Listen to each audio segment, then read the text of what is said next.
नरेंद्र मोदी की रैली में बम विस्फोट के आरोपियों की अजमेर में सरगर्मी से तलाश जारी है। अजमेर रेलवे स्टेशन सहित सभी प्रमुख सार्वजनिक स्थानों पर इंडियन मुजाहिदीन के 3 आतंकियों के पोस्टर चस्पा किए गए हैं। अजमेर पुलिस ने शहर में जगह जगह इंडियन मुजाहिदीन के आतंकी वकात उर्फ अहमद, मोहम्मद तासिम, अख्तर और हैदर अली के पोस्टर चस्पा किए हैं। पोस्टर में आतंकियों के हुलिया और उनके संबंध में अन्य आवश्यक जानकारियां भी दी गई हैं।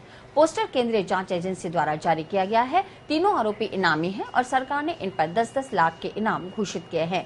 पुलिस मानकर चल रही है कि हो सकता है इन आरोपियों के निशाने पर सांप्रदायिक सौहार्द की नगरी अजमेर और पुष्कर भी हों। यही वजह है कि इन पोस्टर्स को अजमेर के साथ ही पुष्कर में भी व्यापक पैमाने पर चस्पा किया गया है। अजमेर में इन आतंकियों को लेकर सतर्कता बरतने की मुख्य वजह अंतर्राष्ट्रीय आतंकी कोलमैन हेडली द्वारा पूर्व में पुष्कर की रेकी किया जाना भी है। ये हमारे को मुख्यालय के निर्देशानुसार ये इंटेलिजेंस से जो सूचनाएं मिली हैं, जिनके अनुसार जिला पुलिस और जीआरपी द्वारा इन 3 जो मुख्य आतंककारी हैं, जिनके पोस्टर्स भी जगह जगह पे जिला पुलिस द्वारा चस्पा किए गए हैं, रेलवे स्टेशन पे भी उनके पोस्टर चस्पा किए जाकर लोगों को उसके विषय में अधिक से अधिक जागरूक बनाने और ट्रेनों में इस तरीके की हुलिये के व्यक्तियों को पहचान करने की कोशिश की जा रही है। पूरी सतर्कता बरती जा रही है ताकि किसी भी अप्रिय वारदात को टाला जा सके। और इनाम भी घोषित किए हुए हैं सरकार द्वारा। इन पे पहले से ही 10-10 लाख रुपए के इनाम घोषित किए हुए हैं। तो लोगों को भी इस तरह से संदेश दिया जा रहा है कि इस तरीके के हुलिये के कहीं पे भी कोई व्यक्ति आपको नजर आए तो तुरंत सूचित किया जाए ताकि हर दुर्घटना संभावित जो होने वाली है उसको टाला जा सके। अफवाहों के चलते आईजी अनिल पालीवाल ने जगत पिता ब्रह्मा मंदिर की सुरक्षा व्यवस्था का जायजा लेकर जवानों को सतर्क और मुस्तैद रहने के निर्देश दिए। पुष्कर मेले में पुलिस मुख्यालय से रेंज के बाहरी स्रोतों से उपलब्ध जाब्ता, रेंज का जाब्ता और जिला पुलिस का जाब्ता अधिकारी तैनात कर लिए गए हैं और इनकी प्रॉपर ब्रीफिंग भी हो गई है। वरिष्ठ अधिकारी इनको लगातार चेक कर रहे हैं, ब्रीफ कर रहे हैं और मेले के दौरान पूरे पुख्ता इंतजाम कर दिए गए हैं और विशेष सतर्कता बरती जा रही है। अभी जो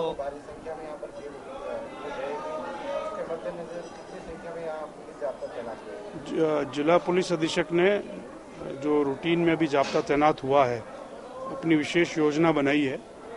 जो स्नान के अवसर पे जो भीड़भाड़ रहती है, तो दरमियानी रात्रि और अर्ली मॉर्निंग और लेट नाइट तक लगातार उस व्यवस्था को कायम रखा जाएगा और उसके लिए उनको कुछ अतिरिक्त स्रोतों से जाब्ता और दिया जाएगा। इस प्रकार से जो भीड़ जब अधिक रहती है उस विशेष अवसर के लिए भी पूरी व्यवस्था कर दी गई है। ये 2 दिन से पुलिस की तरफ से 3 संदिग्ध आतंकवादियों के पुष्कर में जगह जगह पोस्टर लग रहे हैं। इसमें लोगों के मन में दहशत की भावना पैदा की, इसका क्या कारण? नहीं, इसमें किसी प्रकार की दहशत की भावना मन में लाने की जरूरत नहीं है। ये पूरे राज्य के लिए अलर्ट दिया गया है और बट नेचुरल है कि जहाँ पर ज़्यादा भीड़ भाड़ में या तीर्थयात्री वगैरह आते हैं, वहाँ इस चीज़ पे विशेष तौर पे ध्यान देना जरूरी है। तो ये एक रूटीन का कार्य है। सारी स्थिति सामान्य है और हमने प्लेन क्लोथ में भी जाब्ता लगा रखा है। सब प्रकार के तत्वों पे हमारी निगरानी है। तो ये रूटीन की एक्सरसाइज है, पर इसको विशेष सतर्कता से जरूर लेना चाहिए और सतर्कता तो हमेशा अच्छी रहती है। तो इसका पर्पज़ यही है कि धर्मशाला के मैनेजर से लेके, दुकानदार से लेके और आम नागरिक, हर व्यक्ति सतर्क रहे और कोई महत्वपूर्ण सूचना हो तो पुलिस को समय रहते दे। ये एक पूरी तरह सामान्य प्रक्रिया है और स्थिति भी पूरी तरह सामान्य है और सभी आम जनता को पूर्ण विश्वास इस पे व्यवस्थाओं पे रखना चाहिए और लगातार पुलिस के यही प्रयास है। पुलिस जो पुष्कर में तैनात की गई वो उसमें प्लेन क्लोथ में भी जाब्ता है, जिला पुलिस का भी है, ERT हमारा जो विशेष जाब्ता होता है वो भी है, विशेष प्रशिक्षित जाब्ता भी है और इंटेलिजेंस विभाग के सहयोग से और हमारी जो DSP शाखाएं हैं उनके सहयोग से पूरी निगरानी रख रहे हैं।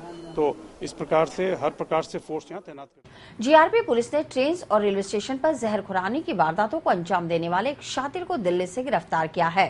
आरोपी ने विगत 3 नवंबर को अजमेर रेलवे स्टेशन पर वारदात को अंजाम दिया था। जीआरपी द्वारा गिरफ्तार किया गया मोहम्मद मुख्तार मूलतः बिहार के वैशाली का रहने वाला है। जीआरपी ने उसे मोबाइल फोन ट्रेसिंग के जरिए दिल्ली से गिरफ्तार किया। मोहम्मद मुख्तार पर सातपुर आबू रोड निवासी दीपक कुमार को अजमेर रेलवे स्टेशन पर जहरीली चाय पिलाकर लूटने का आरोप है। मोहम्मद मुख्तार के साथ इस तरह की वारदातों में कुछ अन्य शातिर भी शामिल हो सकते हैं। फिलहाल पुलिस आरोपी से पूछताछ में जुटी हुई है। पुलिस ने आरोपी को बापर्दा रखा है। पुलिस द्वारा पीड़ित से आरोपी की पहचान परेड करवाई जाएगी। 3 तारीख को दिल्ली सराय रोहिल्ला एक्सप्रेस में दीपक कुमार आबू रोड से सफर कर रहे थे। उनके साथ 2 सहयात्री बैठे, जिन्होंने उन्हें अजमेर रेलवे स्टेशन पर उतरकर चाय पिलाई और उसके बाद उनको मेहसाणा में होश आया। तब उन्होंने देखा कि उनका सामान जो है वो गायब हो चुका था। इसके पश्चात जब ये केस हमारे यहाँ रजिस्टर हुआ तो एसपी साहब के दिशा निर्देशन में एसएचओ अजमेर श्री अनिल पुरोहित और जयलाल और अन्य लोगों को शामिल करके जहर खुरानी के इस केस में अलग अलग जगहों पे दबिश देके टीमें गठित करके दबिश दी गई, जिसके तहत मोबाइल ट्रेसिंग के आधार पर मोहम्मद मुख्तार पुत्र मोहम्मद खलील को निवासी कथोलिया जिला वैशाली बिहार को दिल्ली से दस्तयाब कर लाया गया है, जिन्होंने इस केस में जो कार्रवाई हुई थी और दीपक कुमार को बेहोश करके उनका सामान लिया गया था उसको स्वीकार किया है। इसके अलावा भी दरियाफ्त की जा रही है। इससे और भी मथुरा और अलीगढ़ जिले में जहर खुरानी की और भी वारदातें खुलने की संभावना है। बुधवार रात सिविल लाइन थाना क्षेत्र में एक सूने पड़े मकान से अज्ञात चोर लाखों के जेवर सहित हजारों की नकदी पर हाथ साफ कर गए। पीड़ित मकान मालिक की शिकायत पर सिविल लाइन थाना पुलिस ने अज्ञात चोरों के खिलाफ चोरी का मामला दर्ज कर जांच शुरू कर दी है। पीड़ित मकान मालिक देवदास ने बताया कि पूरा परिवार मंगलवार से नसीराबाद में अपने रिश्तेदार की शादी में गया हुआ था। मकान सूना होने के कारण चोरों ने छत के रास्ते से आकर अलमारी में रखे 50,000 रुपए और 10 तोला सोने के जेवरात, जिसकी कीमत करीब 5 लाख रुपए है, पर हाथ साफ कर दिया। चौंकाने वाली बात तो ये रही कि चोरों ने सिर्फ उसी अलमारी से माल चुराया जिसमें जेवर और नकदी रखी थी और मकान के किसी भी सामान को नहीं छेड़ा। सिविल लाइन थाना पुलिस ने मकान का मौका मुआयना कर वारदात में काम में ली गई छुरी और कैंची को जब्त कर जांच शुरू कर दी है। हम लोग तो शादी में गए हुए थे 12 तारीख से बाहर नसीराबाद गए हुए थे। कल रात को यहाँ से चोरी हुई है। हमारे यहाँ से ऊपर के रास्ते से कोई आया, अंदर आके अलमारी तोड़ी है। अलमारी तोड़ के ज्वेलरी और कैश लेकर गया है। बाकी किसी आइटम को नहीं छुड़ाया। करीब 50-1,000 रुपये की नकदी थी और 8-10 तोला सोना था। सोने के जेवरात थे मतलब, और चांदी के जेवरात थे 2-2.5 किलो के। यही चीजें गई हैं।